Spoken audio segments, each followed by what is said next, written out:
Mic check, mic check. All praises. Back at it again. The work for the kingdom, man. Shalom, shalom. Right. First and foremost, I want to give all praise, honor, and glory to the Most High God, Yahweh, Ba'ashem Mashiach, Yahushai. Right. Peace and blessing to the 12 tribes that are out there, and hope everybody's enduring this captivity, man. Putting them bricks for the kingdom. Right. All praises. So I want to say shalom, right, to all the brothers and sisters out there that's enduring in this truth, putting their best foot forward to be everything they need to be for the Most High in your house shop. Right. I also want to give a big shalom and salutation, right, to the children out there, man, that's enduring, being obedient, right, helping their mothers at home, right, and staying patient and teaching the other children, man, that don't have a good father and good mother, the ways of the kingdom, man. Shalom. Right. This is a beautiful lesson that we're gonna go into, man. And hopefully, Lord willing, it'll help keep your faith, man, grounded when you're going through this affliction, man. Because trust me, if you want to be righteous, there's many afflictions coming your way, man. If you want to be lukewarm or, be straggling the fence and dropping in and dropping out, then you don't have to worry about much, right? But the righteous will be afflicted. And we're going to go through that right now today and show how we could get stronger, right, through these afflictions. That's right. That's right. I'll pull the blue letter up. What you want, Genesis, King?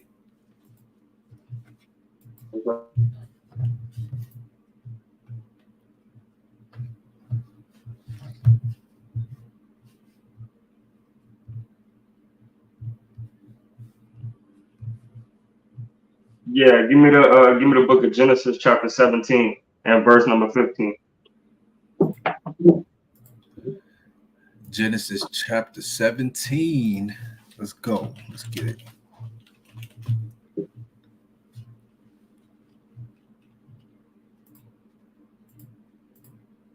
All right. Genesis chapter 17 and verse number 15. And it reads, And Yahweh said unto Abraham, As for Sarai thy wife, thou shalt not call her name Sarai, but Sarah shall her name be. And I will bless her, and give thee a son also of her. Yea, I will bless her, and she shall be a mother of nations. Kings of people shall be of her. So right here we see that the angel of the Lord, right? The Elohim, the angel of the Lord, came down and talked to Abraham, right? And he said, look, Sarah, yeah, she's old, but she's about to bear you a son, man. Right. And this is a fact that she's about to have a baby, and then many kings, many nations will come out of him. Right. So here it goes, man. We're gonna read on. Go ahead. Verse number 17. Then Abraham fell upon his face and laughed, and said in his heart, Shall a child be born unto him that is 100 years old? And shall Sarah that is 90 years old bear? So now he fell on his face and laughed, right? Because he still got to show his respect and his obedience, right, unto the Most High through his Elohim, man. He still got to show that he respect the Most High, right, through the angel that came to speak with him, right? So we see, man, that it's hard, man. It's hard to have a child when you 190. Your woman is 90-something years old, man. The eggs ain't there no more. Your seeds not seeding no more.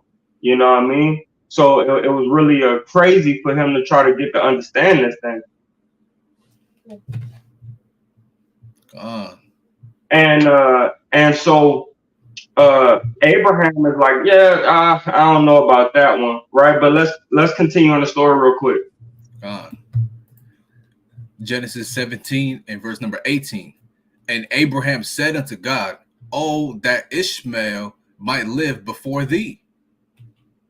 And God said, Sarah, thy wife shall bear thee a son indeed. Yeah, he said he's trying to push it on the handmaid child, right? Instead of saying, yeah, Sarah gonna bear a son. He still don't trust the Most High in that instant, right, in this second, because it just doesn't make any sense. You don't see this. This is not normal, right? So it's like, nah, Ishmael could do it. Like that's what you said about him anyway, right? So let's continue on. God, reading on. It says, "And thou shalt call his name Isaac, and I will establish my covenant with him for an everlasting covenant, and with his seed after him." So we see that the promise, right, was made unto Isaac. So it's no question that your generations to come is going to come out of Isaac. But watch, check this out, because right now we're talking about affliction and holding the faith during your afflictions, right? So watch this. Go to Genesis chapter 22, right, and verse number we'll start at verse number 6.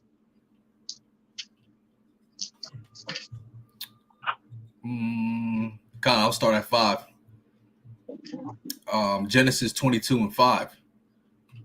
It says, "And Abraham said unto his young men, Abide ye here with the ass, and I and the lad will go yonder and worship, and come again to you." Oh And no! Before you do that, jump up to the top, right? Because we got to get the context of what's going on. God, I'll go to 1 and 2. Genesis 22 and 1. "And it came to pass after these things that God did tempt Abraham, and said unto him, Abraham, and he said, Behold, here I am. And he said, Take now thy son, thy only son Isaac, whom thou lovest, and get thee into the land of Moriah, and offer him there for a burnt offering upon one of the mountains which I will tell thee of." So we see, right, that before this, what did Abraham do? He offered many offerings unto the Most High God. So he was heavy in the spirit, right? He was already stupid, dumb, heavy in the spirit. Like, I mean, Dragon Ball Z, Super Saiyan level 9, like in the spirit, right? So we see, man, that the Lord comes to him and he said, yeah, I see all that you gave to me, all the different offerings you gave and this, that, and the third. Right, but I need a greater offering than that. Can you give me this? Right, but it just was to test his faith. Right, but let's see, man. Let's see what Abraham got to say about this, man. Right, because he already told him, like we read in Genesis chapter 17, right, that a mighty nation and kings was going to come out of his seed, Isaac. Right, and his covenant was going to be based with Isaac. Right, why did not Abraham questioned the Lord when it came to offering him up as a burnt offering, right? It's because he was already grounded, man. He was already focused, right? He was already super in the spirit, offering offerings times 10, right? So he already knew the Lord had his back, man, right? And he ain't waver on that. So let's go ahead, unless you got a point. Now we keep going. Verse 3. Right. "And Abraham rose up early in the morning, and saddled his ass, and took 2 of his young men with him, and Isaac his son, and clave the wood for the burnt offering, and rose up and went unto the place of which God had told him." So hey man, check it out. Like Abraham, he out there, boom, he chopping he chopping the stumps into firewood, the little triangles they sell at the 7-Eleven, right? He just chopping them up, bing, bing, right? Yeah, I gotta go do this. Bing. Hey man, who's to say that Isaac wasn't even helping them, right? He putting the logs on there for him, like, there you go, pops. Boom, bing. You know what I mean? Like he assisting his daddy on his offering that he gotta give. You know what I mean? It's not written right there, but hey man, I got every inclination that Isaac was helping him, right? But go ahead. Verse number 4. "Then on the 3rd day, Abraham lifted up his eyes and saw the place afar off. Mm-hmm. And Abraham said unto his young men, Abide ye here with the ass, and I and the lad will go yonder and worship, and come again to you." He didn't say, and I'm gonna come back to you, right? He said then, like he was saying it like both of us about to come back to you. You heard me, like You know what I mean? He's like, yeah, we're gonna go up and worship yonder place and then come back unto you, right? Not saying that any one of them was gonna be missing. You feel me?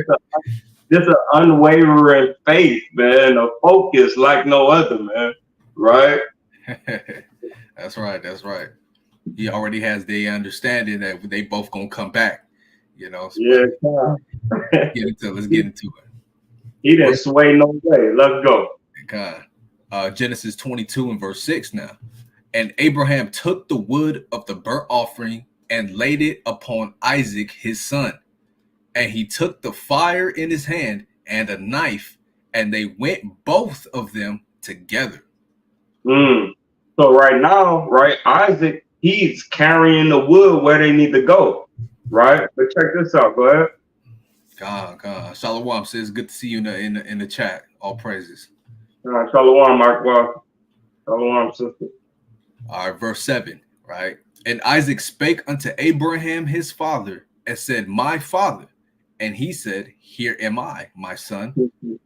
And he said, behold, the fire and the wood, but where is the lamb for a burnt offering? And Abraham said, my son, God will provide himself a lamb for a burnt offering. Right, let me read that again, right? My son, God will provide himself a lamb for a burnt offering. So they went both of them together. So Isaac now he tripping out like, bro, like I see we got the wood, we got the fire, we mobbing, right? I see the place afar off, but why we ain't take one of these lambs we got back at the crib? Like, what's up with that? You know what I mean? Because they just chilling bad and beating all over the place, right? Why we ain't take one of those? You know what I mean? Oh, the Lord will provide a lamb, right? And this is actually a prophecy going into Yahweh Shai being that lamb and him being provided as that lamb. This is just a picture of how the Most High wants us to have faith, and that the father about faith, Abraham, he was willing to give up his only begotten son for the promises that was given unto him, right? That's right. But let's go on. Verse 9. And they came to the place which God had told him of. And Abraham built an altar there and laid the wood in order and bound Isaac his son and laid him on the altar upon the wood. And you gotta think about this too, man. Abraham not sitting, he 100 years old, bro. Abraham not sitting here doing all his work by himself, man. Right? Isaac sitting there, he helping them tie the wood. Hey son, grab me that right there. You know what I mean? All right, boom, get the stones. Okay, lay that one right there, Bond. That one over there. Okay, we need some type of wire or something. We got wire? Okay, grab the wire, snip that for me, Bond, right? And you feel what I'm saying? Like, Isaac ain't just going, we're not the people that just gonna sit there and watch another person work, right? So Isaac seeing how he can help him. You know what I mean? Now he laying the wood on there and he like, all right, come here now, son. You know what I mean? Give him a hug, the rope behind his back, you heard me, tie him up right quick. Like, hey, you know, this is what the Lord, this is what the Lord wanted. You know what I'm saying? Like, give me, you know what I mean? Give me a hug, tie him up right quick. All right, put him on the fire. Isaac tripping out like Pops, like, you know what I mean? That's right.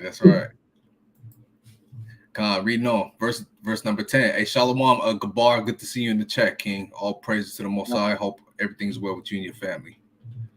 Oh, wow. God, I'm reading on Genesis 22 and 10 now. And Abraham stretched forth his hand and took the knife to slay his son.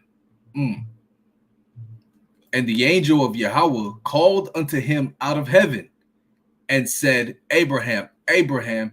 And he said, here am I. Yeah, so he was telling him, like, you got to understand, bro, you know, the angel that's in heaven, right? He's not just saying, like, Abraham, listen to me, Abraham. Nah, he's like, hey, Abraham, hey. Abraham, like, here am I. You know what I mean? He was already, the knife was probably already cocked back. You feel what I'm saying? Abraham, hey, stop, wait, right? So we see, man, that Abraham was fully indebted and focused on getting the promises that the Lord had already set forth for him, right? And in all his affliction, he did not budge, man. He did not shake. He didn't trip. It didn't say, and while they was walking to the mountain, Abraham wasn't paying attention and slipped over a rock. No, Abraham was going all the way to where he needed to be to do exactly what he needed to do, staying focused on the prize, knowing that the Lord had promised him everything that he had promised him, right?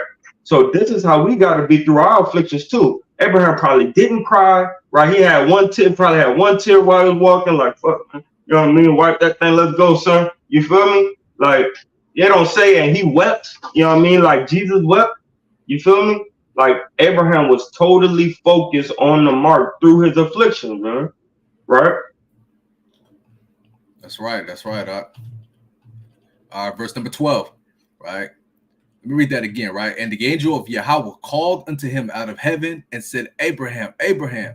And he said, Here am I. Verse 12. And he said, Lay not thine hand upon the lad, neither do thou anything unto him. For now I know that thou fearest God, seeing thou hast not withheld thy son, thine only son, from me. He said, now I see that you truly respect God, right? And you reverence God. Because you got to understand, this is an angel, right? So he's saying that he see that he respect Yahweh, right? So I ain't even going, you ain't even got to do that. I got something for you, right? And get to the part about the ram, and then let's move on. But so we see that his faith was like unmovable, man, right? It was unmovable. And then let's read about this lamb that was caught in a thicket, because this got everything to do of the image of a Mashiach Yahushua as well, right? With his thorns being on his head, you know. But let's go. God. Verse 13. And Abraham lifted up his eyes and looked, and behold, behind him a ram caught in a thicket by his horns. So the ram jammed up on his head, right? In a thicket, that means in thorns, right? Look up thicket.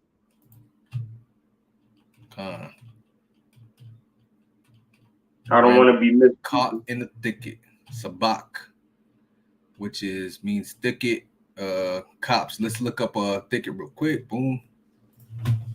On Google, yep, all praises. Because I believe it's either a bush or it's like a thorn type bush. God, that's a thicket right there. So the thing horns was caught up in the thicket, right? I don't know if it have thorns or not in it, right? But this is how you get that image of him wearing that crown full of thorns, right? Because he's that sacrifice that shall be provided, right? And he came and he did exactly that. He provided that sacrifice, right? So let's read that again. God, verse 13 again. And Abraham lifted up his eyes and looked, and behold, behind him a ram caught in a thicket by his horns. Mm-hmm. And Abraham went and took the ram and offered him up for a burnt offering in the stead of his son. In the stead of his son, meaning in the place of his son, man. Right? So all praise to the Most High that he ain't allowed Abraham to do it, but it's good to see that our forefather was so focused on the Lord is going to help me. He's going to deliver me out of this. He didn't waver in his actions. He didn't even stumble. He didn't trip. He didn't fall. But we know in the many are the afflictions of the wicked, right? But the Lord shall deliver them out of them all, right? So let's go get that right quick in Psalm chapter 34, and then you got it. The righteous king, you said wicked. Sorry, Salakia. Yeah, we know they're not making it, man. They're not making it. God. Psalm chapter 34 and verse number 19. It says, many are the afflictions of the righteous, but Yahweh delivereth him out of them all. So we see, man, in a clear-eyed view, man, that Abraham had to go through one of the worst afflictions that any man would have to go through, right? And I know because I lost my son, right, at 5 months, right? So it's one of the worst things that you could ever go through, man. Somebody that's carrying your name forward, right, up and die, or you got to kill him, right? That's got to be, I would have been sweating, right? I would have been shaking, seasoned, right? I would have fell out, man. Lord, I can't do this one. Like, you're gonna have to take this away from me. I can't, you know. And look at Abraham, his faith not wavering, right? Why? Because he promised him through Sarah, right? That's the son, that's the child that's going to be called. That's the son, that's the child that's going to bear the seed for the nation, man, for the nation that I have chosen, right? So he would just focus on that, man. It had to be, you know, focus on the promise that is coming out of Isaac, right? But for me, it would have been hell. So he delivered him out of that, man. He didn't let him do that. He said, stop. Stop. I got something for you. Grab that ram, right? That's right. That's right. So go ahead. It's on you. You got it.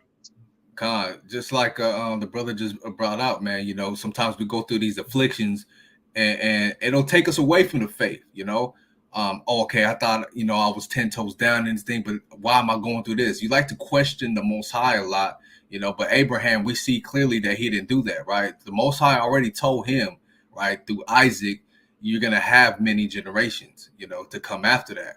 You know, he didn't lack that faith. He didn't cry about it. He didn't, oh, well, you told me, I'm going to have many generations. Why are you having me do this? He didn't question it because he was so bound in that faith. He understood and trusted fully into the Most High that was going to come to pass, right? That was going to come to pass, So I do want to bring something out here in the book of Philippians, right? Powerful precept, chapter 3. Right, this is Philippians chapter 3 and verse number 12. Right. It says, not as though I had already attained, either we're already perfect. Meaning, we're not saying that we've already attained the prize, right? Abraham is not saying he already attained that which shall come to pass through him and the promise that the Most High made with him through his seed, right? It's not we're saying that we've already attained the prize or that we are already made perfect, right? We're striving for these things. Keep reading on. But I follow after, if that I may apprehend that for which also I am apprehended of Amashiach Yahushai, right? So we're not saying, we gotta keep striving for the prize, even though the prize is not in our hands right now, right? We gotta keep aiming for that prize. You understand? The faith and the promises that was made through our forefathers, Abraham, Isaac, unto Jacob, and even unto us today as the Israelites, we have to go for that prize because that prize is at the end of the goal. And guess who's holding that prize for us, right? Hamashiach Yahushua, Jesus, that crown. You understand? Read it on. Verse 13. Brethren, I count not myself to have apprehended, right? I'm not saying I got the prize, right? I'm not saying that, right? We're not saying that because the prize is still ready to be attained. But this one thing I do, forgetting those things which are behind, right? So we have to forget all of our past afflictions. We can't let these things that happen in our life, our trials and our tribulations, weigh us down, right? We got to continue to pick ourselves back up and keep striving for that goal, keep striving for that prize, which is at the end, right? That crown of life, the kingdom, the blessings, the promises, all of these things are at the end, right? So if you find yourself falling down, we got to pick ourselves back up and keep going for the goal, right? Are you going to trip off that stick that kind of made you fall over and worry about that thing? No, you're going to forget about that thing and keep going for the goal, right? And reaching forth unto those things which are before, right? So of course, we don't think that we already won the prize, right? But however, to forget those things that are behind us, we do our best to reach which is ahead, right? This is something we have to do, you understand? And that's what happened with Abraham, you understand? He knows the prize that's at the end. He's not worried about the afflictions of having to put his son through the tribulations and all this thing. He's not crying about it like Cap Gabawar brought out because he's striving for that goal, striving for that mastery, right? Verse 14. I press toward the mark for the prize of the high calling of Yahweh and Hamashiach Yahweh Shai, right? So we got to keep running straight towards the goal in order to win that prize, right? And that prize is Yahweh's calling through Hamashiach Yahweh Shai to give us that life, that everlasting life, the gift of grace and the gifts that come from above, right? You got it, King. I was just about to type it, but you got, yeah, man, you brought that out mightily, man. Right? All praises to the Most High. So, but yeah, man, let's go into Romans chapter 5 and verse number 1, man. Just see, what was working in him, right? Because we know that it's faith that worketh within us to have us to obtain grace, which gets us that mercy for salvation, man. Right? So we gotta ponder on our thoughts, ponder on our steps, and remember that. Always remember, bro, that when you're being afflicted, that is a good thing. We all been afflicted for our good, right? And we always will be afflicted for our good, man, right? It's all to strengthen us up, make us stronger, and make us better, man, right? But go ahead. Con. This is the book of Romans, chapter 5, and verse number 1. Therefore, being justified by faith, we have peace with Yahweh through our Hamashiach Yahweh Shai, our Adawan Hamashiach Yahweh Shai, Jesus.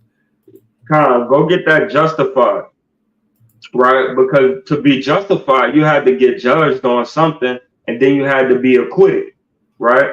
So let's get that, man. Let's see what justified means, right, in the Greek or the Hebrew, whatever it's in. I think it's in the Greek. Con, justified, to render righteous or such he ought to be, right? To show, exhibit, invent one to be righteous, such as he is, and wishes himself to be considered. Render, be righteous. To show regard, just or innocent, right? So this is how we be weighed out. What's gonna happen to us? Are we gonna be declared the righteous, right, or the wicked, right? So go back for me. God, 5 and 1 again. Therefore, being justified by faith, we have peace with Yahweh through our Lord Hamashiach Yahweh Shai. And when he's saying justified, he's saying that we declared innocent already, right? Because of the suffering and the things that Yahweh Shai had to go through, man. Right. And this is why Christians they get so zealous, because when you read something like that, you're like, damn, I got a shot. Right. For us, we like, damn, I got a shot. Right. But for Christians, they like the shot already took you. Like, I'm saved, it's good. You know what I mean? But for us, it's like, ooh, the Lord gave us a shot with this one. You feel me? Like maybe I can hit the fadeaway jumper in a second, you know? So okay, unless you got something, we can keep on going on this one. Con, yeah, I just want to do a quick precept on the point of what Gabar just brought out, right? It doesn't feel good at the time, but affliction bring you closer to the Most High, right? And that's a very powerful point. I just want to, through the Spirit, right? Hebrews chapter 12. Oop, I spelled it wrong. Salakia. Fine. That was a mighty statement, though. I checked them out in the chat. I was like, yeah. Right. Hebrews chapter 12 and verse number 6, right? For whom the Lord loveth, he chasteneth and scourgeth every son whom he receiveth, right? He scourges every son whom he receiveth, right? This is something I always bring out all the time, right? You don't see any of these other nations who are in power in the earth being scourged, being chastised, going through affliction, like how we go through affliction, right? We are the sons and the daughters whom he receives, who he counts as his, right? He loves us, right? Verse 7, if ye endure chastening, Yahweh dealeth with you as with sons. For what son is he whom the Father chasteneth not, right? So we all go through that, man, right? If you have kids, you're going to whoop your kids so they can get their butt straight, right? You're going to give them affliction so that way they can come out of that affliction built up in the spirit, right? To built up with that understanding, right? I've gotten whooped all my life. I went through affliction all my life, right? Ultimately, you give that reverence and that honor to your mother and father for doing such things. But ultimately, on a higher level, it's the Most High who puts you through the main afflictions in your life so you can give him the reverence, right? So you can endure that chastening, right? That's right.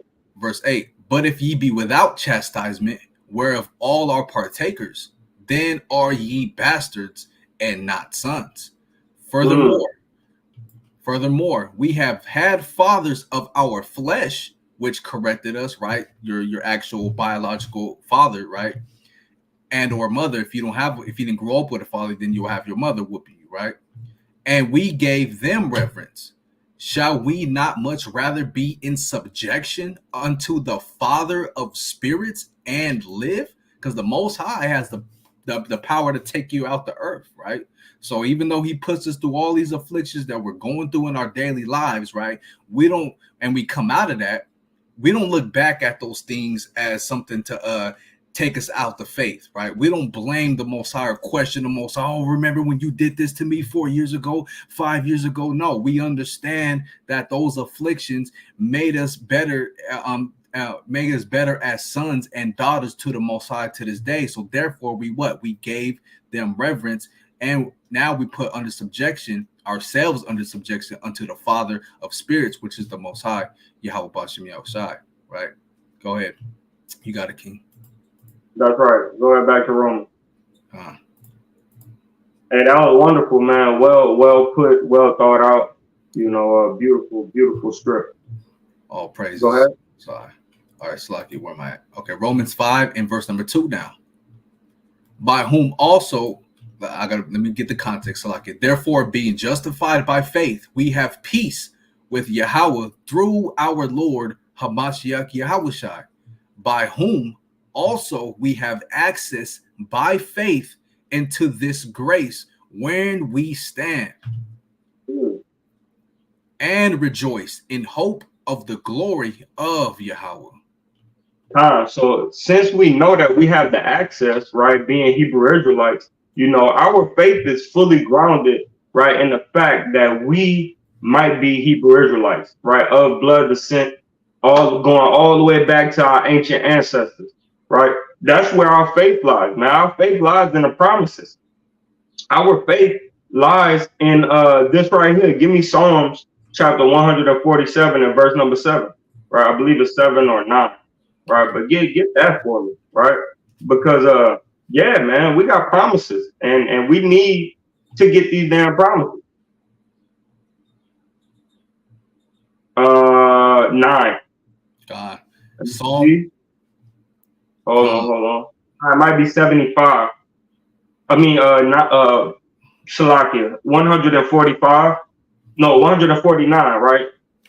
149. 145? Oh, wait. Psalm 145? 149. 149? Yeah. But this part of the promises too. I believe this is it. Verse, yeah, there we go. Psalm 7. 7. Psalm 149 and verse number 7. Right? It says, Context, Salakia. This is it though. We could just read this whole thing. It's only 9, right? Praise ye Yahweh, sing unto Yahweh a new song, and his praise in the congregation of the saints. Let Israel rejoice in him that made him. Let the children of Zion be joyful in their king. Let them praise his name in the dance. Let them sing praises unto him with the timbrel and harp. For Yahweh taketh pleasure in his people. He will beautify the meek with salvation. Let the saints be joyful in glory.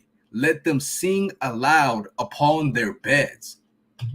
Let the high praises of Yahweh be in their mouth and a two-edged sword in their hand.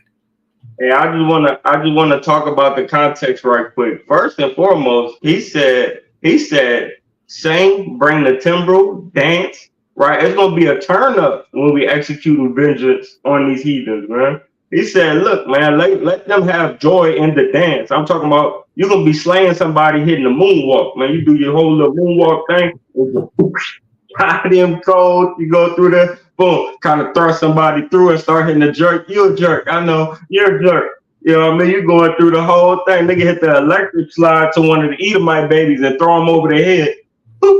Yeah, you're a jerk. I know, right? It's gonna be turning up.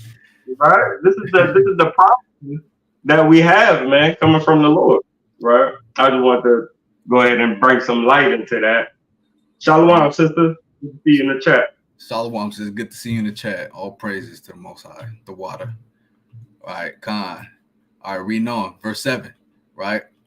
To execute vengeance upon the heathen and punishments upon the people, to bind their kings with chains and their nobles with fetters of iron. To execute upon them the judgment written, this honor have all his saints. Praise ye Yahweh. And he stamped it. Praise ye Yahweh, man. So this is the promises that we have to look forward to, man. It's a beautiful thing, right? It's a beautiful thing to see your enemy fall, man, right? And see your children grow old and have children, right? That's the beauty of man, right? So this is a promise that the Lord gave us, man. So we look forward to the promises that the Lord gave us, man. That's what holds us stern and tight, right, in this faith, man, and makes us not movable, man, is that we know that at the end of the day, if we are truly Israel from bloodline descent, keeping these commandments, prophesying the downfall of this kingdom, doing all these mighty, wonderful works, man, we will get that kingdom, man, that's promised to the Israelites, right? So, yeah, let's go back into Romans right quick. Khan. I just wanted to get that because that's part of it, man. A lot of us we looking forward to that, man. We can't stand. I got a Romanian boss, man. Can't stand the nigga, man. You know what I mean? We got white people that we do work for. I was working for the lady yesterday. She looks sweet. She's pretty sweet, right? But she a blonde hair. Well, she's a blue eye and gray hair devil, right? And all of them gotta go, you know, right? So, and that's the promises that we look forward to, man. Right? Go ahead. Romans chapter 5 and verse 3. And not only so, but we glory in tribulations also, knowing that tribulation worketh patience. Right? Keep going. And patience experience, and experience hope. So this is the whole process of getting that unmovable faith, that unmovable hope, right? Is through the afflictions you understand that okay, the Lord really loved me. That's why He took this from me. That's why He didn't let me go here. That's why I lost. There was like 2 times where I lost half of my damn rent money. You feel what I'm saying? That's why He made me lose that damn rent money. That's why He took my cars away from me, right? Because many are the afflictions of the righteous, man, right? But the Lord is gonna deliver them out of them all, right? So this is what we're reading about, man, right? And we see that it says, "And patience, experience, and experience hope," man. So this is how we're gonna get our faith built up, man. It's through our afflictions, man, through our tribulation, right? This is how Abraham became the father of the faith, man. Just in this one gesture, this made him the father of the faith, right? Good point, right? In a simpler term, you know, we all go through that experience, right? In simpler terms, we always say things like, man, I've been through that before, man. I'll make it out again. You know what I'm saying? I lost my car one time, man. I can get another one. I've lost my car before, and guess what? I've gotten another car even after that. So even though me losing my car right now, I'm not going to let that deter me from my faith, because if I was provided it again, it's going to happen again. You know what I'm saying? Oh man, my car broke down. I gotta walk to the store now. Hey man, hey, I've been through that before, right? I'm not gonna let that deter me from my faith, right? Because I went in it and I came out of it. And if I'm so much in it again, I'm gonna have enough faith and experience and hope that I'm gonna make it out of it a second time. Right? That's right. Go ahead, you got it. Con. Right. So let me put that in Romans chapter 12. Right. It's the book of Romans, chapter 12, at verse number 21. Is that what I want? No, let me start at Probably 18. No, it's 12. Okay. No, I was saying Romans 12 and 18. But go ahead. Con. Let me let me start actually at right here. I'll start at 11, right? Because this is kind of goes into it, right? Romans 12 and 11. Not slothful in business, fervent in spirit, serving Yahweh, right? So let's get that word for fervent. What does it mean to be fervent in spirit, right? Right? To boil with heat, use of water, right? Fervent actually is going into being intense, right? With Zealous. intensity, just like you boil water, it has intense heat to that water, right? You want to have an intense spirit, right? A profound, strong spirit, not weak spirit, right? Going back, right? Not slothful in business, meaning you have to still strive for something better than your affliction, right? You're going through affliction, it can kind of deter you from that faith and not wanting to endure, right? Soaking around everywhere, right? Not going into a state of depression, perhaps, but you don't want to be slothful in that. You want to keep striving for the mastery. You want to be heavy and intense in that spirit, right? Having that strong spirit to withstand these afflictions, right? Keep enduring. Serving serving the Lord, right? Yahweh Shai, right? Serving the Most High and His Son, right? Because that is the goal. You have to understand that even though you're going through these things, we have a duty to fulfill, which is to serve Yahweh Shai, right? The Most High and the Son. Verse 12, rejoicing in hope, patient in tribulation, right? So we got to be happy and understand, bring that hope back to your remembrance and rejoice in that. Be happy about it. Hey, I might be going through all this stuff right now, but I know there's an end goal. I know there's the kingdom coming, right? Damn, I got to work this damn 9-to-5 job. It's a burden on me, but it doesn't matter. I still have to serve to the kingdom. I have to serve the Most High and the Son. I'm just going to rejoice in that hope, right? Being patient in that tribulation, right? Continuing instant in prayer, because prayer is something that keeps us grounded in our minds and in our spirit to endure these tribulations and to have that patience in it. Verse 13, distributing the necessity of saints, given to hospitality, right? So that's what I kind of only wanted was verse 12, right? Continuing instant in prayer, because when you're praying and you're bringing these things to your remembrance, right? Yahweh, I know the kingdom's coming. Yahweh, I know I gotta strive for this. I gotta endure this captivity. All of these things makes us rejoice in that hope, and it makes us become patient in the tribulation if we continue instant in prayer, right? Go ahead, King, you got it. Get that up in First Kings that you was talking about. Let's grab that real quick. Let's get another account, showing how faith works, man. Right? God. This is First Kings chapter 19 and verse number. I'll start at 3. I'll start at 2, right, for context. 1 for context, right? So this is Elijah, right? And Ahab told Jezebel all that Elijah had done, and withal how he had slain all the prophets with the sword. Then Jezebel sent a messenger unto Elijah, saying, so let the gods do to me, and more also, if I make not thy life as the life of one of them by tomorrow about this time. Right. So they wanted to hurt Elijah. Right. Verse 3. And when he saw that, he arose and went for his life, and came to Beersheba, which belongeth to Judah, and left his servant there.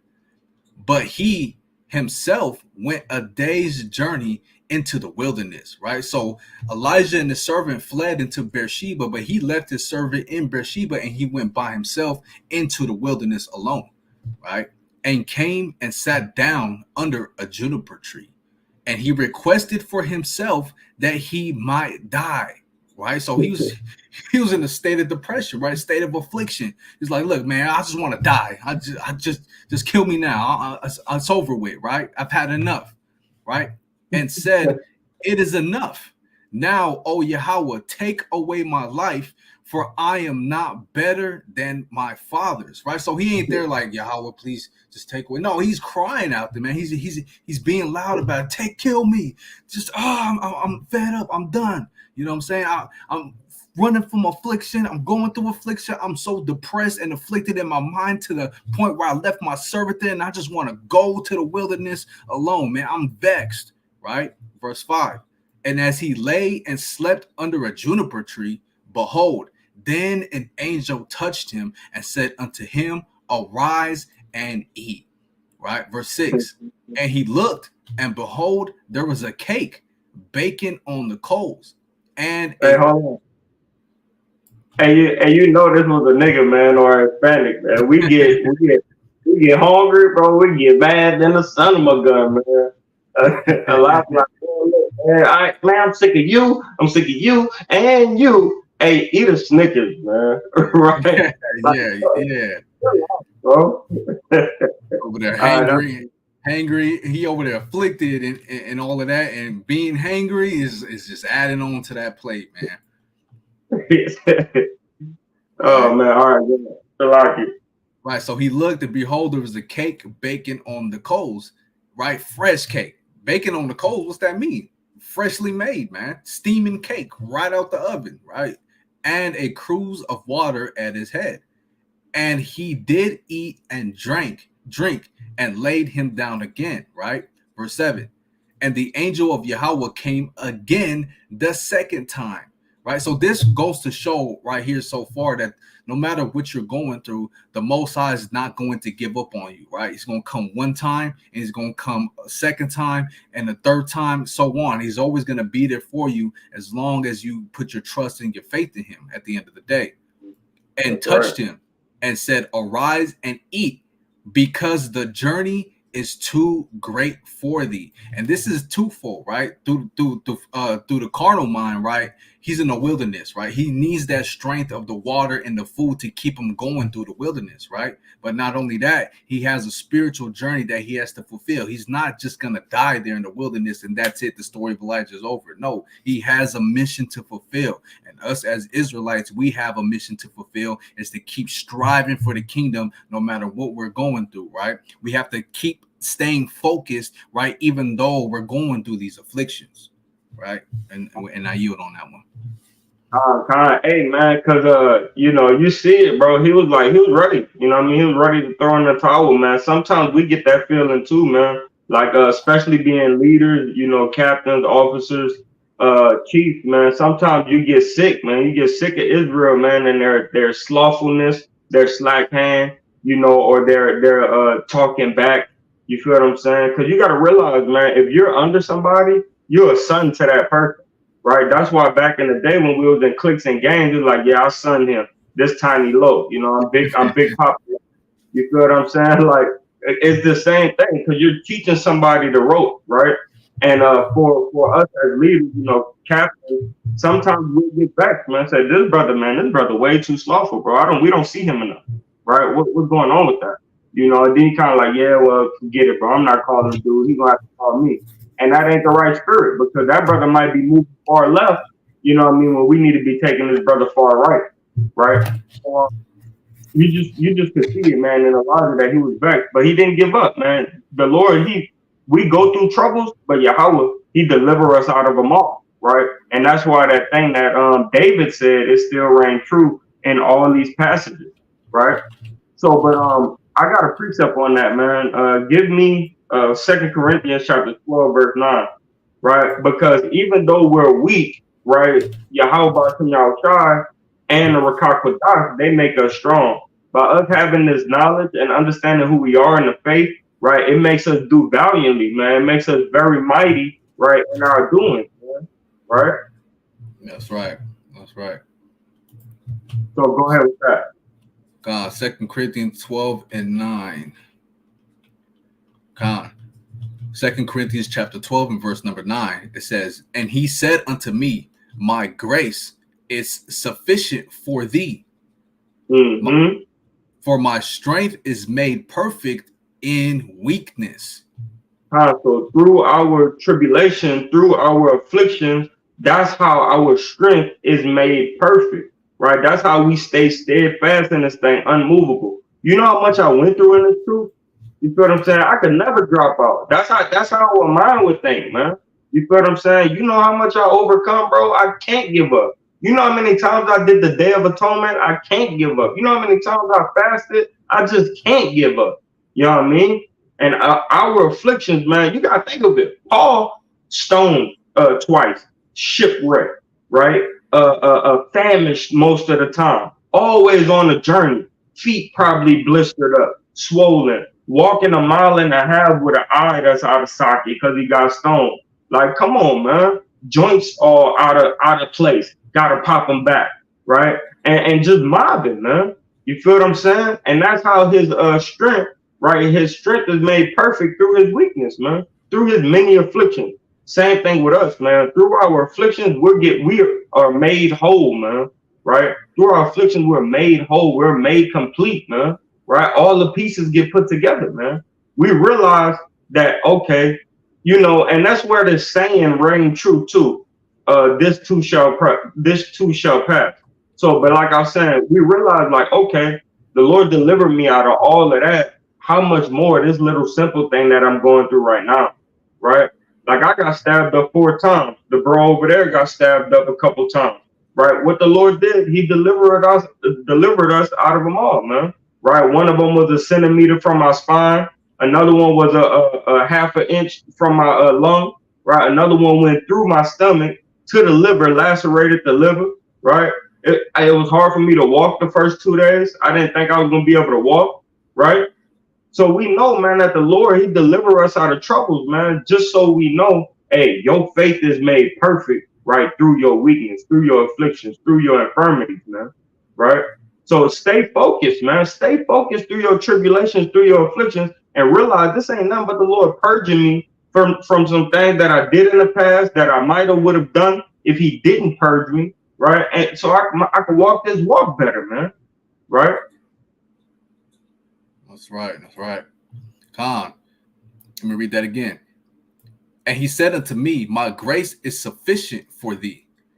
And remember, this is Yahweh Shai, right? This is Yahweh Shai talking. So my grace is sufficient for you, man. Don't worry about it. I got you, right? Go ahead. And it'll benefit you. It says, for my strength is made perfect in weakness. Most gladly, therefore, will I rather glory in my infirmities, that the power of Hamashiach may rest upon me. He said, man, I take honor in everything that I go through because Yahweh Shai, He gave me a chance, right? He gave me a chance, man. I messed up so bad. You feel what I'm saying? I done killed homie. I stood right next to Stephen while he was being stoned, right? I done brought many of y'all back to the chief priest, right? And they are getting afflicted right now to this day. You feel? To this day, nigga. Getting afflicted to this day. You understand? So, Paul had a lot to come back from, man. You feel what I'm saying? And we do too, man. We realize that the Lord is we're gonna stay strong with a Mashiach because He gave us a chance, man.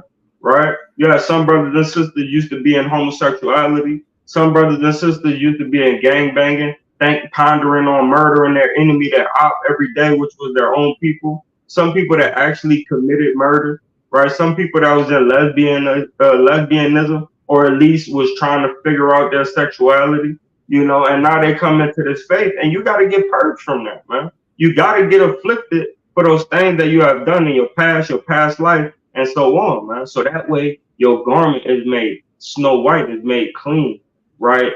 In the future to come. Get that for me up in Isaiah chapter 1, verse number 18, right? Right, because though our sins be as scarlet, man, the Lord's gonna clean us up. How can He do that? The same way you do with a tree, man. All these dead leaves and almost dead leaves, you gotta clip them by the branch. Clip, clip, clip, clip, clip. So all them things could turn nice green, right? And make some more fruit. Go ahead. Right. God, Isaiah chapter 1 and verse number 18. Come now and let us reason together, saith Yahweh. Through your sins though your sins be as scarlet, they shall be as white as snow. Like your sins are evident. It's evident, man, what I did in the past, man. It's evident that I snorted. It's evident that I shot heroin, right? It's evident that I smoked weed and made weed my God all my life, right? It's evident that I packed pistols and assault rifles to kill my brother that looked just like me, right? It's evident, right, that I was walking around calling myself a blood, ready to bang on the other side. That's evident, man. It's evident that I went to school with a half an ounce trying to serve everybody, going back to my connect. You know what I mean? It's evident that I did all these things, right? It's evident that I beat people up for no reason just because they looked at me wrong because I was upset because I just lost my son, right? That's evident, man, right? And the Lord, He's gonna make all that as white as snow, man, right? And I have faith in that, man. That's why I do this work. But go ahead, King. Mighty, mighty, right? Though your sins be as scarlet, they shall be as white as snow. Though Mm-hmm. they be red like crimson, they shall be as wool. Hey, man, that's wool. And what they say about wool, man, wool is the purest fabric, man, that keep you the warmest, man. Right? So your the sins that you have did should be pure as wool, man. Right? Mm-hmm. One of the best fabrics that you can have, wool and linen. Right? But that's all I wanted on that.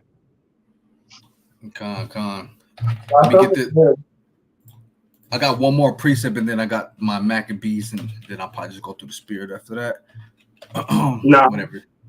I got something after Proverbs 24 and verse number 10. Right. It says, "If thou faint in the day of adversity, thy strength is small." You see that? So that. look, man. If you're going through afflictions, man, and you faint, right? If you can't endure it, man, the scriptures is saying that your strength is small, man. You weak, right? And we don't want to be weak. We want to be strong in this thing, right? We want to show ourselves a man and keep the charge of the Most High, pursuant to 1 Kings chapter 2 and verse 2, right? These things don't make us faint, man, right? We've been going through affliction ever since we've been in this truth, right? Some brothers 5 years, some brothers 2 years, some brothers 10 years, right? And we don't faint, right? Because we holding strong in the hope and in the patience and in the faith, right? That we're gonna make it out of this thing. This is why we stay 10 toes down, right? It don't matter what we're going through in this world, right? We have to endure these afflictions. We have to glory in these tribulations, right? And in the day of adversity, when stuff isn't going too well for you in your life, right? You just want to, I just want to give up, man. I'm vexed. I don't know about this truth no more, and you start to dwindle from your faith, right? And it puts you to the point where you faint. It's saying thy strength is small, right? You don't want nobody telling you weak. Oh yeah, you weak, man. Come on, no, man. We need to show ourselves strong, right? And a way we show ourselves strong is by gathering around the brethren, right? We need each other to lift each other up, right? This is what makes us strong as well. If a brother ain't helped me get into this thing and help me up in the time of my adversity and the time where I'm going through something, I wouldn't be as strong as I am today. Now I can do the same thing and pay that thing forward to somebody else's week. Oh, you know what? Hey, yo, Cap, man. And, kind of, okay, I know what to do, man. I'm going to help lift you up. And then that brother can pass it on to somebody, right? We need to all be in the spiritual gym together, lifting these weights, you know what I'm saying? And get into it, man, right? Not fainting in the day of adversity, right? That's Come right. on. That's it. That's all I wanted on that. Nah. You gotta read that precept again. It's the same way. That's a mighty precept. We're not moving right past that. Read that again. Proverbs 24 and 10. If thou faint in the day of adversity, thy strength is small. That's crazy. Talk that talk. Let me get that in the talk. Man. Right here, look. If in the New Living Translation, right? If you fail under pressure, your strength is too small. Let me one more translation, the CSB, right? It says, if you do nothing in a difficult time, your strength is limited. Man. Oh man, that's crazy. Let's shoot the Proverbs right quick. Chapter 3. We're gonna read verse 6.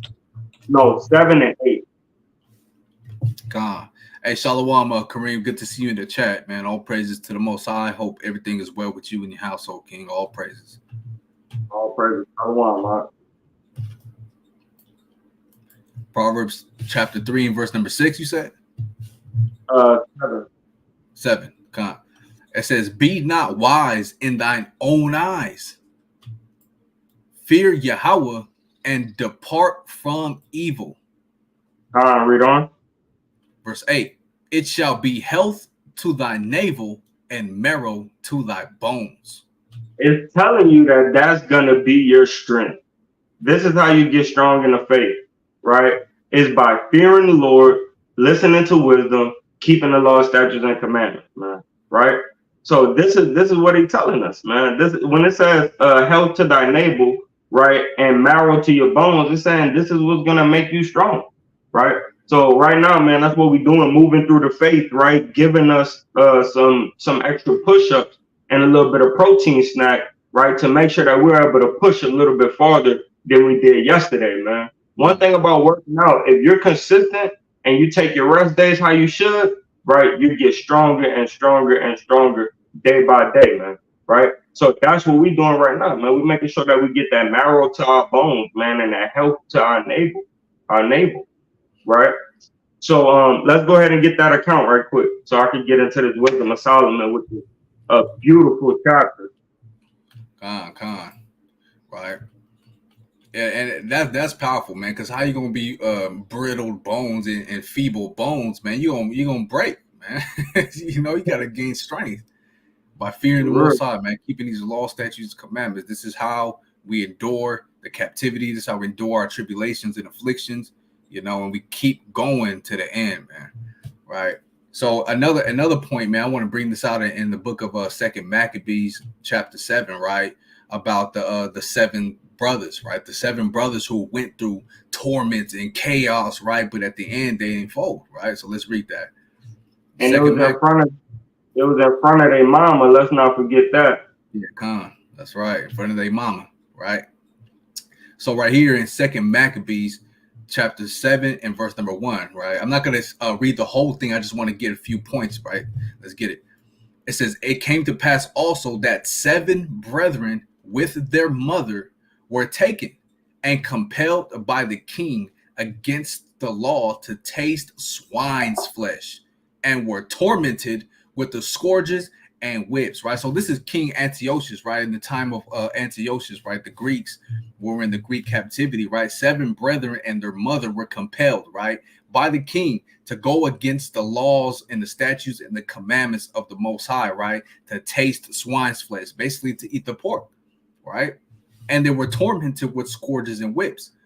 But one of them that spake first said this, right? One of the sons, what wouldest thou ask or learn of us?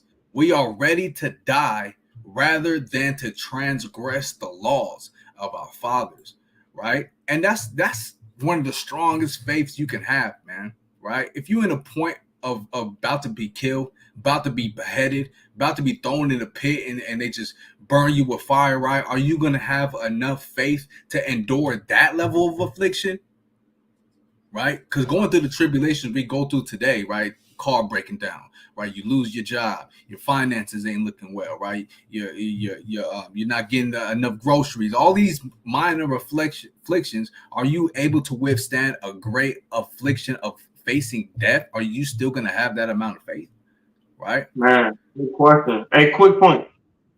Okay. So right here, man, you read it at the beginning. It said they was whipping them already with the scourges of whips, right? So you got to understand, brothers already leaking, face all whipped. When you get whipped with a scourge, right, everything that it hit, the flesh come off, right? So you got bones and like flesh coming out of your face, on your body, and they're telling you the way for you to stop this pain, right? The way that you to now go get healed somewhere, right, is for you to just eat the pig, man. And he's like, nah, man, we ain't doing none of that, man. Right? And you got like a big streak down the face, your shirt all ripped up, you bleeding everywhere from these whips, weak, feeble, can't go no more, and still like, nah, you gonna have to kill me, send me to my father. Right? That's right. That's right. Man, and that's very powerful. That's very powerful to understand, right? This is why it's good to read these biblical accounts so we can apply it to our lives, man. Right? So look, this is what happened after that. Verse 3. Then the king, being enraged, commanded pans and cauldrons to be made hot. Right? They about to start boiling them, man. Right? Verse 4. Which forthwith being heated, he commanded to cut out the tongue of him that spake first. She was like, man, I'm gonna Mm. cut your tongue out of your face, man. And Man. cook it. They eat us, man. Right? That's what they was doing in slavery as well. These white folk, they eat us, bro. So that's what he doing. He about to cook up his tongue. They shuffling up his tongue. Mm-hmm. Come, reading on. It says, and to cut off the utmost parts of his body, the rest, to cut off the utmost parts of his body, right? So they're going to start dismembering him. The rest of his brethren and his mother looking on. Now his brothers are in the back, and the rest of his 6 brothers are looking, and his mother's is looking as what's happening to the son. Verse 5. Mm. Now when he was maimed in all his members, right? So they cut off all of his body parts, right? His legs, they cut off his arms, his hands, probably even his fingers, his thighs, his shins, all of that stuff, man. They dismembered, they maimed all of his members. He commanded him, being yet alive, to be brought to the fire and to be fried in the pan. And as the Mm. vapor of the pan was for a good space dispersed, they exhorted one another with the mother to die manfully, saying thus. So now all the brothers was like, look, man, our brothers going through that, we finna go through that, man. They finna all exhort one another. Don't fear, right? They all had this faith one to another. Like, hey, man, the brothers going there, we finna go through that too. You know what I'm saying? He ain't gonna die for nothing, right? He's going through all of that and he withstood himself. We gonna do the same thing, right? Um, so you got to be that example. That's right. Verse 6. Uh, And this is what they said, right? This is what they all exhorted one to another, right? This is what they said. Verse 6. The Lord God looketh upon us, and in truth hath comfort in us, as Moses in his song. So he's remembering the counts of his ancient forefather Moses, right? Which witness to their faces declared, saying, and he shall be comforted in his servants. So when the first was dead, after this number, they brought the second to make him a mocking stock. And when they had pulled off the skin of his head with the hair, they asked him, wilt thou eat? Man, so they scalped him straight up, man. Right? They pulled his hair off and his whole skin and his scalp came off. And then they asked him, so are you going to eat or what? You going to eat the swine's flesh? Are you going to disobey the laws of your forefathers? Are you going to go against your God? Right? They asked him that before what? Before thou be punished throughout every member of thy body. Like, look, you gonna fold or what? Right? Let us know right now. Or you gonna be destroyed just like the first brother was, man. Verse 8, but he answered in his own language and said, no. He said, la'ah, right? He's speaking the Hebrew. Wherefore he also received the next torment in order as the former did. So he went through the torment just like the first brother did, right? So to the point is, right, we can read this account. I encourage you guys to read all of this, right? It goes through all of the brothers. Then it gets down to the last brother, right? The 7th brother, which is the little brother, right? And I'm gonna read that. Yeah, Baba Gushar. Let me see. Verse 19. Khan, let me verse 19. Where's the little brother at? It's right here. You should start with the mother. Yeah, Verse 20. it is the mother, because she's starting to exhort the little brother, the 7th brother, right? Verse 20. But the mother was marvelous above all and worthy of honorable memory. For when she saw her 7 sons slain within the space of one day, she bare it with a good courage. Man, so she was just like, hey, it is what it is, you know what I'm saying? Because they didn't fold. I know the outcome of them. My 7 sons, they went through that torment, right? But they stayed 10 toes down for the Most High. And I know the outcome of what's going to happen because I have enough faith, right? She's staying focused on the mission, just like the 7 sons were staying focused in the mission, right? Going through that affliction because of the hope that she had in Yahweh. Yea, she exhorted every one of them in her own language, right? So she was speaking the Hebrew to her sons that spoke the Hebrew, right? In their own language. And that's a powerful language to speak. Filled with courageous spirits and stirring up her womanish thoughts with a manly stomach. So everything she was speaking as a good mother, right? In that she was super in mother mode, but she was staying 10 toes down as she was standing as a man, fortified in her faith, right?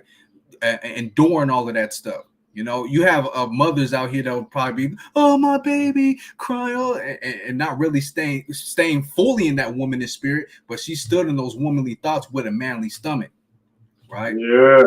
Yeah, that's cold because she wanted to cry, she wanted to scream, say, "No, baby, do this, no, baby, just do it." You know what I mean? But instead of doing that, she stomached it with a manly stomach. Like, nah, did they already did that? They trying to make us go against the Most High? Nah, bruh. All us going out like kings and princesses.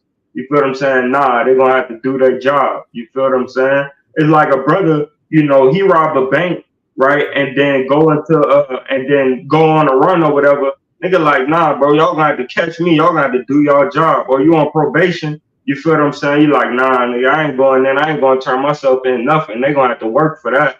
You feel what I'm saying? And she feeling the same way. Like, nah, bro, we all not giving into what you talking about, dude. Like, for real.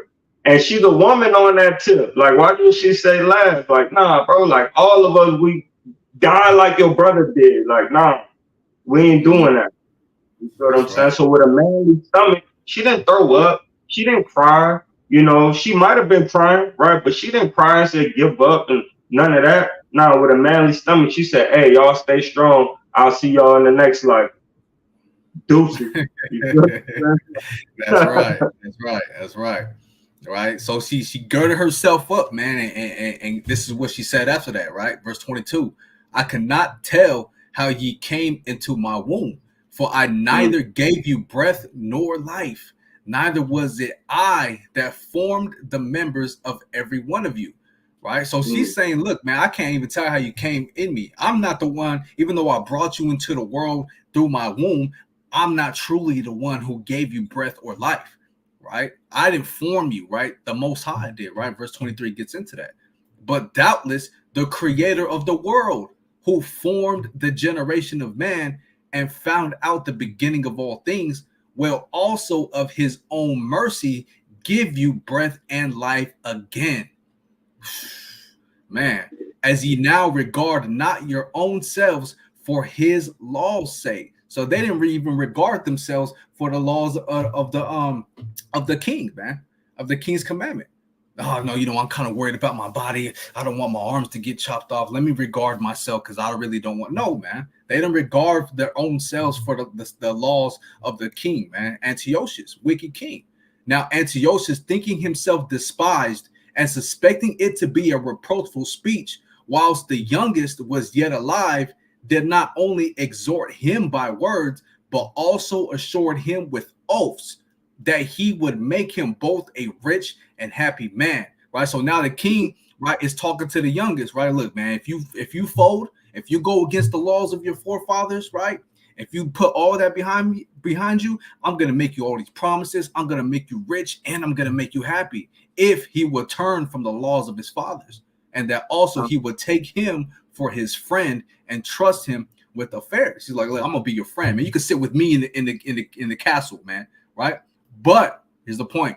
But when the young man would in no case hearken unto him, the king called his mother and exhorted her that she would counsel the young man to save his life. Right. And these wicked kings, they do that, man. Right. Like, look, I'm gonna kill your son, right? I encourage. Look, I don't really want to kill him, but I'm gonna destroy him because I gotta make an example. I suggest you talk to your youngest son because if he doesn't want to fold, and if you don't get him to fold, then something bad's gonna happen, just like the rest of the brethren did, right? Hey, quick And point. go ahead, King. Point. So, like what you was reading about, he said, and I will make you a very rich man, and you'll be honored in all my affairs. Right? This just like the small hat, right? Came to Diddy, right? Michael Jordan, right? All these different top dudes up in our nation, right? They came to them and told them the same thing. Hey, do evil works. Be a homosexual. Pluck this one in the rump, right? Go ahead and have these parties, right? Menage a trois, right? And I'll make you a very wealthy and rich man, man, right? And this is how they get us. They try to get us to go off in a mighty number, right? Is by getting somebody that we hold as an ensign, as an example, to do all of these wicked things, and we follow right behind them. That's how they knew that. Okay, so we got somebody. He already almost there. So let's create a Nas X, a little Nas X, right? His brother said that little Nas X was never gay. He still ain't gay, right? But they knew that they could alter him and then make him be this way, all because of money, and make the Black Hispanics and Native Americans go off by using it, right? Mm-hmm. This is what they do, man. They take one of our top people, man, or one of our people, raise them up, make them evil, and everybody else follow the train, right? I just wanted to bring that out. That's right. Make it turn his faith instead of the faith and hope towards the kingdom to the kingdom on earth, man, which is these damn their reign right now, man. You know, kind of reading on. And when he had exhorted her with many words, she promised him that she would counsel her son. So the king spoke to the mother like, "Look, go talk to your son. I'm giving him a chance to fold, right? The other brothers, they didn't fold, but I'm gonna give you a chance to talk to your son to get him to fold, or he's gonna die too, right?" And the mother agreed to that. She's like, "Okay, I'm gonna go counsel him, right?" But look what she said to the son, though. But she, bowing herself toward him, laughing the cruel tyrant to scorn. So she was laughing at the king, man, right? Spake in her country language, right? Speaking the Hebrew on this manner. "O my son, have pity upon me that bare thee 9 months in my womb and gave thee such 3 years." So this little boy, man, the son is only 3 years old, right? "And nourished thee and brought thee up unto this age and endured the troubles of education. I beseech thee, my son, look upon the heaven and the earth and all that is therein, and consider that Yahweh made them of things that were not, and so was mankind made likewise." She told the son this: "Fear not this tormentor, but being worthy of thy brethren, take thy death, that I may receive thee again in mercy with thy brethren." So she said, "Hey, go through the death like your brothers, because in the end of the day, you know, your faith is so strong, my faith is so strong, your brother's faith is so strong, right? They're staying focused in their affliction, just like the title of this video is, man. You got to stay focused on that affliction, no matter what level of affliction you're going through. Stay 10 toes down, because we have a greater hope and a greater faith for the kingdom, right?" And this is the last one right here. "While she was yet speaking these words, the young man said, Whom wait ye for? I will not obey the king's commandment, but I will obey the commandment of the law that was given unto our fathers by Moses." And he's only 3 years old. He wasn't. Salaki. He wasn't only 3. She was just saying that I gave you suck, right? It probably in the old English, right? It said that, but it was explaining, right, that she bare him 9 months in her womb and gave these such 3 years. I think he was 3. Yeah, you might be right. You might be right. Our people was hella smart back then. And he was like, "Man, hell no, fuck that. Like, we ain't doing this at 3 years old. That's crazy, bro. Crazy, Man. Such 3 years, a 3-year-old, like, nah, bro. I'm gonna go ahead and take this out." Damn, I'm just thinking about my son, man. I'm thinking about my bond, like Geo boy, right? He won in like 10 months or something like that right now, right? 11 months. And just to see him in the next year be like, "No, I ain't doing it. You can go ahead and kill me." Like, come on, man. Like, that's crazy. That is crazy. But I yield with that. So the point of that, look, man, no matter what level of affliction, even through death, right, you have to stay focused through that affliction, man, because we have a greater hope, a greater promise, a greater outcome than the minor afflictions that we go through today, man. Stop worried about your car. Stop worried about you losing your job, man, right? Because the Most High is going to provide for you in the end, point blank, period, right? And I yield with that, King. Powerful scripture, right? Yeah, that was mighty, man. That was mighty through the spirit. And to see that young man, 3 years old, man, that's crazy, bro. Like, but it makes me think because we see our little brothers, man. Like back in the day, I used to look up the Soldier Slim, right? And he'll have little homies around him, right? Like 9 years old, 7 years old. They rolling up the things, you feel what I'm saying? Talking that talk, right? And you got like our little bros, they go live, you know what I mean, about talking back to the teachers or talking about fighting somebody. Like, nah, he should never said that. Damn that. Nobody get away with that, right? But they're like 5 years old. You feel what I'm saying? So now I can kind of see it like, damn, 3 years old, bro. Like, nah, you gonna have to kill. I'm going out the way my brothers went out, man. You gonna have to God. kill me. And not only that, it kind of makes that true because the rest of the brothers, they older, right? They more susceptible to not folding, right? But the little brother, he's like, look, if I gotta kill a child, I'm gonna kill the child. So as the mother, I suggest you go exhort him to tell him to fold, right? Because he's And little still. He can still be conformed early. You know what I'm saying? Like, if I have to kill a 3-year-old boy, I'm gonna do it. So I'm gonna suggest to you, mom, go tell him, to fold. And the mom went over there like, don't fold. You take the death, even though you're young. You know what I'm saying? I formed you in my womb. You my latest. Go through the death like your brother. And the 3-year-old boy, like, he had 10 toes down. You know what I'm saying? I'm not folding on the law of Moses. Like, that's right. that's crazy, bro. Like, I'm honoring my shot. Nah, I ain't doing that on mom and them. You know what I'm saying? On mom and them, on folk and them grave. I ain't doing it. But nah, let's get into this wisdom of Solomon, man, and we'll get up out of here, right? This is a beautiful thing. Wisdom of Solomon, chapter 2.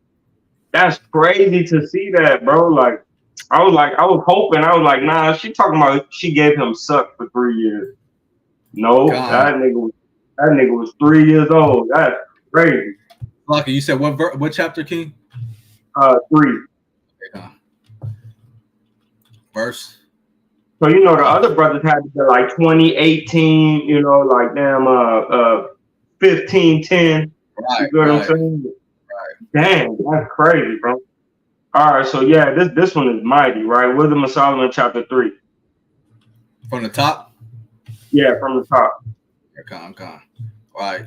Wisdom of Solomon, chapter 3, in verse 1. But real quick, Solomon, for y'all brothers still in the chat and the viewers, man. We almost through this thing, man. All praise to the Most High, the water. And I don't know what that is. I'm not how you say this? This is Spanish. I know that for sure. Nemo. I don't know who that is. But hey, shalom to that brother too. Yeah, shalom, family. All right, so this Wisdom of Solomon, chapter 3, and verse number 1. It says, "But the souls of the righteous are." It's not on there. I was lucky. Con. Wisdom of Solomon, chapter 3, and verse number 1. Yeah, Con, no problem. No problem, brother or sister. I don't know. I think it's probably a brother. No problem there. Con, don't praise this. All right, Wisdom of Solomon, chapter 3, and verse number 1. It says, "But the souls of the righteous are in the hand of Yahweh, and there shall no torment touch them. In the sight of the unwise, they seem to die, and the departure is taken for misery. And they're going from us to be utter destruction, but they are in peace." Con. So we see, man, that the righteous, right? They ain't no torment gonna touch them, right? You got Yahweh Shai, he come back, and what he said? He said, look, I already took death, man. Y'all don't got no fear of death, right? You're not gonna taste death until I come back. You feel what I'm saying? So the torment is not even torment, actually, right? Actually, a blessing to be able to go through the same affliction that Yahweh sent Yahweh Shai through. Right. So then it says what? In the sight of the unwise, they seem to die, and in their departure is taken for misery. Right. So the unwise, they see all these things that the righteous is going through, and they're like, damn, like that brother going through all that. Like, why are you going through all that? I don't see the point in this. Right. But for the righteous, he go through all this and he like, yeah, it's all good. I know what's coming next for me. You know what I mean? So, and then what? It says, and they're going from us to be utter destruction, but they are in peace, right? But and they thinking that the way that when we leave and we going through all this pain, that is for our destruction, right? But we leave in peace, man. The righteous is okay, man, at the end of the day, That's right? right. That's right. That's right. Verse Read 4. on. For though they be punished in the sight of men, yet is their hope full of immortality. It says, nah, the righteous is going through all these different things, right? But right, their afflictions ain't showing them nothing but that they got hope and immortality, man. Right, that they're gonna have that faith to live forever, right? So the righteous don't give a damn about the things that they go through on earth, man. They just looking forward to that mark of eternal life, like the brother Captain Khalil brought out a little bit earlier, man. Right? That what you have brought out? Second That Maccabees, Romans, Second Maccabees 7.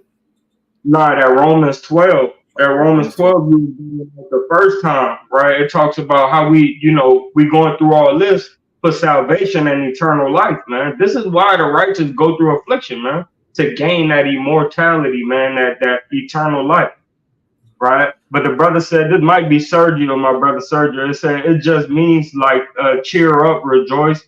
IDK how they explain it is like it's like Mexican slang. Yeah, we understand Mexican slang, King. All praises to the Most High, the water for explaining that for me. Now I can use it, right? Con, this Wisdom of Solomon 3 goes perfect with that Second Maccabees 7 we just brought out to give you the understanding. You know, the seven brethren, somebody on the outside looking in might be like, hey, they just died. They was going through misery, right? But the true deeper understanding is that even though they look like they're being punished in the sight of men, of the unwise, they don't understand that their hope going through that affliction ends up in immortality to dwell with the Most High, being martyrs for Yahweh and getting that crown after they die. Man, that's perfect. Man. Yeah, it goes perfect. That's why I knew it was perfect to say to the end to after you read it, man. All praises, man. I'm glad you see it too. Right? But let's keep going. Verse number 5. And having been a little chastised, they shall be greatly rewarded. Man. For Yahweh proved them and found them worthy for himself.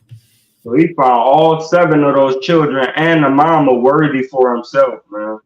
Right? And whenever you're ready to touch on any of it, you can. I just brought this out to end out with, or get closer to the end, wind down. But I knew this would be perfect after that Maccabees, man. It's letting us know all these afflictions, this little chastisement, man, it ain't nothing. You getting put to death, that's nothing.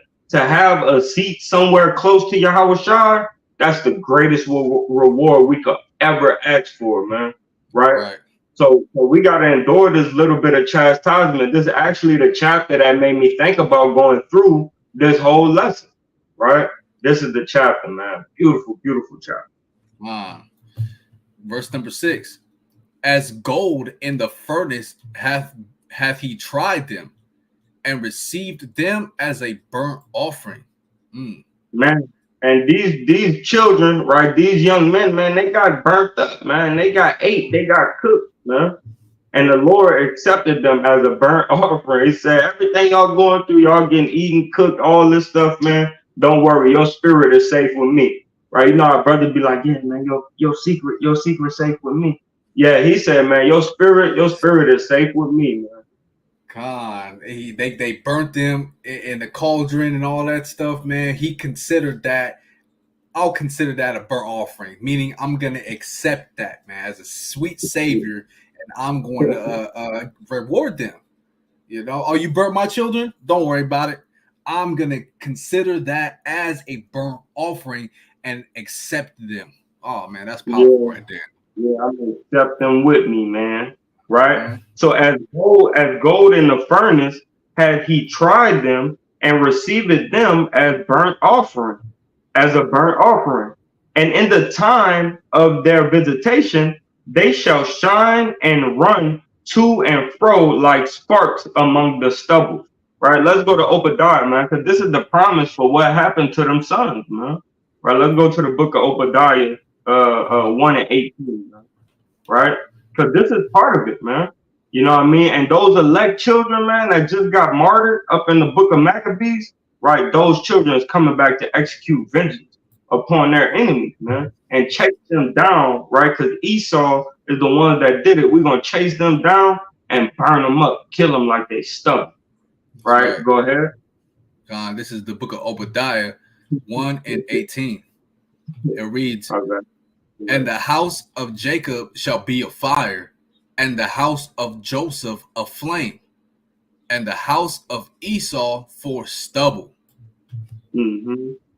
And they shall kindle in them and devour them, and there shall not be any remaining of the house of Esau, for Yahweh hath spoken it. So that's a promise that the Lord has given us, and we see that Yahweh Shah is solidifying it in the wisdom of Solomon. Right? Let's go back to the wisdom of Solomon. Right? Read that verse again. Wisdom of Solomon, chapter 3, and verse 7. And in the time of their visitation, they shall shine and run to and fro like sparks among the stubble. Mm. They shall judge the nations and have dominion over the people, and their Lord shall reign forever. Ooh, that's powerful. Well, we know what precept that is. We could go to Isaiah and solidify that. We know the precept for that. But go ahead, you got something on it? I was thinking Ezekiel 38, man, in the time where we coming back to put these nations under subjection, man. They can glorify body states, some super saiyan bros destroying the rest of these nations like potters of vessels of a potter. God, all praises, man. Verse 9. It says, Lakia, going back, boom, right? Verse 9. They that put their trust in him shall understand the truth. So they that put their trust in Yahweh, while Yahweh Shah, right, they shall understand the truth. The truth is the law, right? We get that from Psalms chapter 119, verse 142, right? The truth is the law. So it says, they that put their trust in him shall understand the law, shall understand the truth. Go ahead. And such as be faithful in love shall abide with him. And such right, as be faithful in love, which is the keeping of the commandments. So, and such that be faithful in the commandments shall abide with him.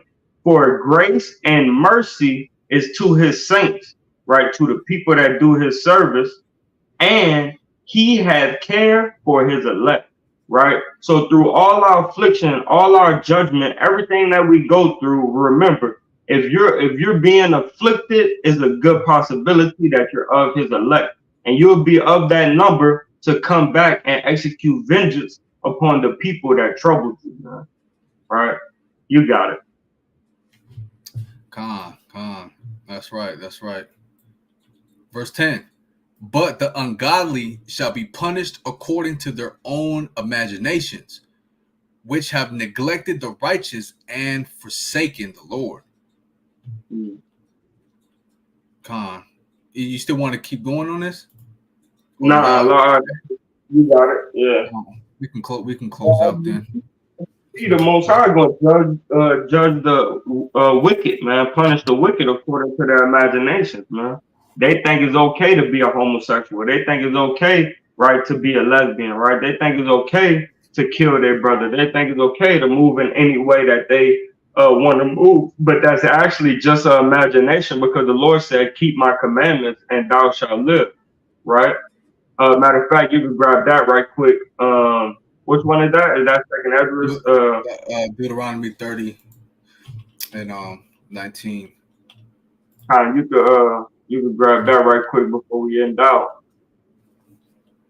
Make sure that's solidified and stamped. All right. Hey, the ox said, he said, my bad, I'm a pass away. You feel what I'm saying? He said, I'm like the NIGGA of Hispanics, man. Right? All praises, brother. Good to see you in the chat, man. All praises. Let me pull this up, Lucky. Deuteronomy 30 and 19. It says, I call heaven and earth to record this day against you, that I have set before you life and death, blessing and cursing. Therefore choose life, that both thou and thy seed may live. Yeah, so that the reason why he say that he gonna destroy those, he gonna punish those, right? The wicked that went off in their imaginations is because he never commanded anybody to do opposite of what he told them to do in the commandments in the law, right? So if you doing stuff that's opposite to the law, you up to your own imagination. You dealing with your own imagination, right? You're not dealing with what thus said the Lord said, right? That's right. And I yield with that. That's it. That's it. So yeah, again, y'all look, you know, you got to stay focused during your afflictions, right? Even when you're going through minor afflictions, right? They might not seem minor to you, but to the goal, to the ultimate reward, they're minor, right? You lose your job, your car break down, you get robbed, somebody breaking your house, and they steal everything, and now those are minor afflictions, right? You got to endure through that, but are you going to be able to endure through the major afflictions that are coming through Jacob's trouble, right? Getting beheaded, being thrown in prison camps, right? All manners of evil and torture upon the saints and the elect, man, right? Are you going to be able to stay focused on the goal in that time, right? That's what we're trying to bring to your understanding, right? Read these biblical accounts. Know what your forefathers and foremothers had to go through, right? And apply that to yourself and keep that hope and in constant prayer that you're going to stay in that faith and 10 toes down for the name of the Most High, Yahweh Bashim Yahushai. Right. Man, all praises, man. With that, we want to say, Kum Yashala. Cool, Mashallah. Shalom, and we'll see y'all next week, right? All praise to the Most High. I'll see y'all Monday on at 12:30. Shalom. God.